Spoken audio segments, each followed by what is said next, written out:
connecting to centuries of Hispanic heritage.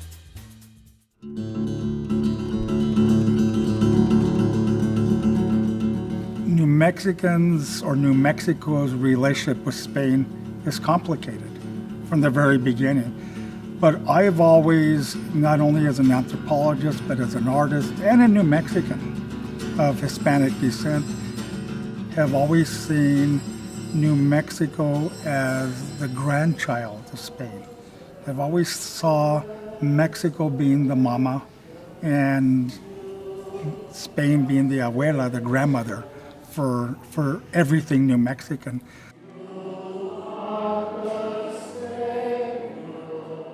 What we forget, sitting in kind of our isolation in New Mexico, is Spain wasn't just one thing. It was the Heinz 57 of Europe. Everybody who passed through Europe, from the Vikings to the Goths to the Celts, everybody ended up in Spain at one point. And all those people made what was the Spanish culture today. People forget it's just not one thing, it's many things.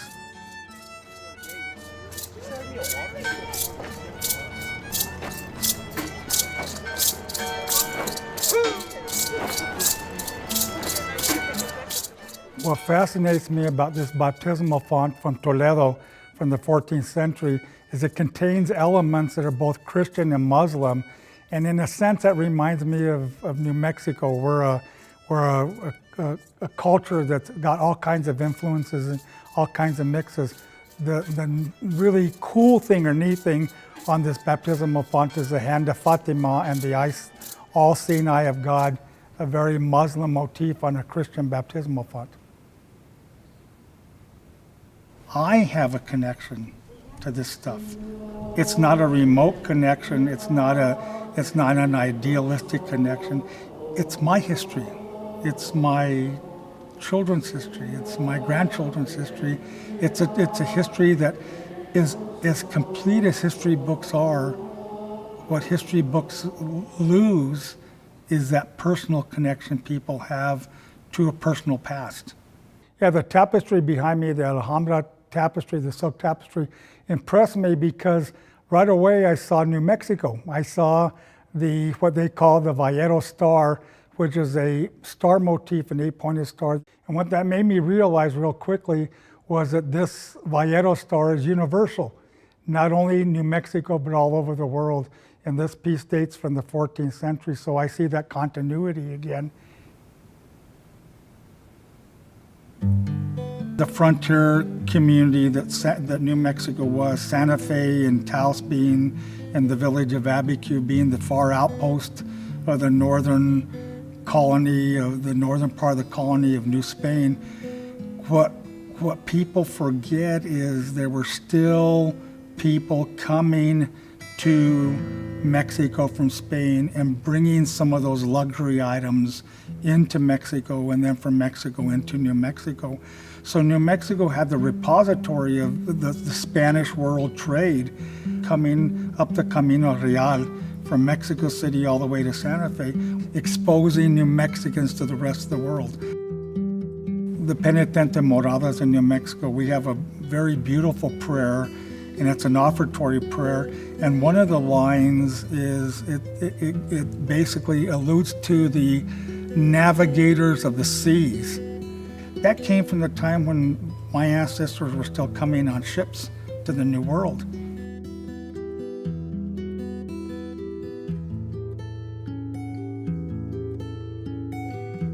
I work as a santero, a maker of holy religious images, both carved and painted, the sculptural work and the icon work, and known as santos or retablos.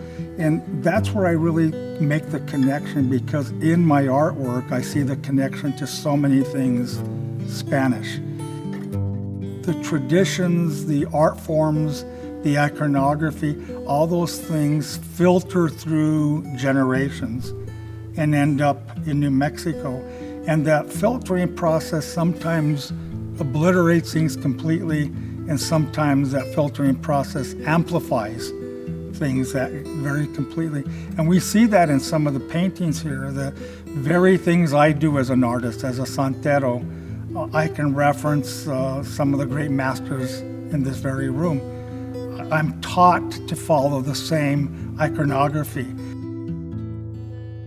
What fascinates me is I'm able to stand in front of El Greco, the famous painter from Spain, the Greek painter from Spain, and more importantly, in front of Jerome with all his fabulous iconography that the Santeros of New Mexico would certainly be thrilled to look at.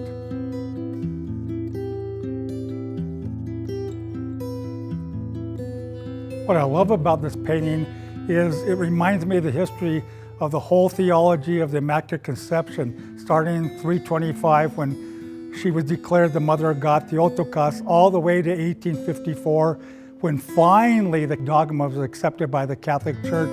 But more even than that is the fact that in this image I see that great iconography from Revelations where it describes a woman clothed by the sun with 12 stars in her crown.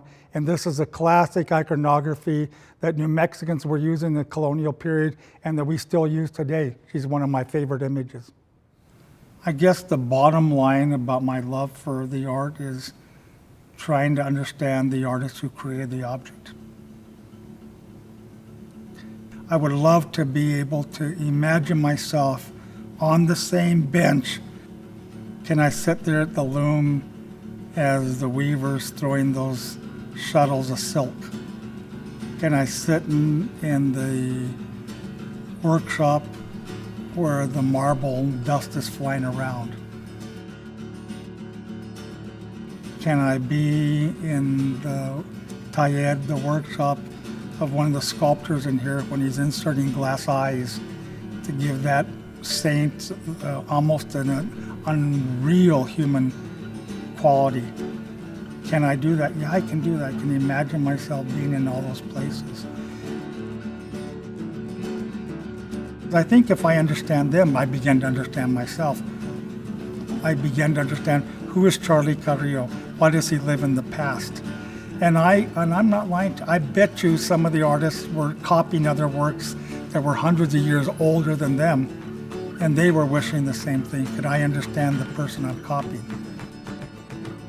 I think the longest journey artists make, and I can probably say this not only for New Mexican artists, but artists all over the world, is that long journey between the head and the heart, between the brain and the heart.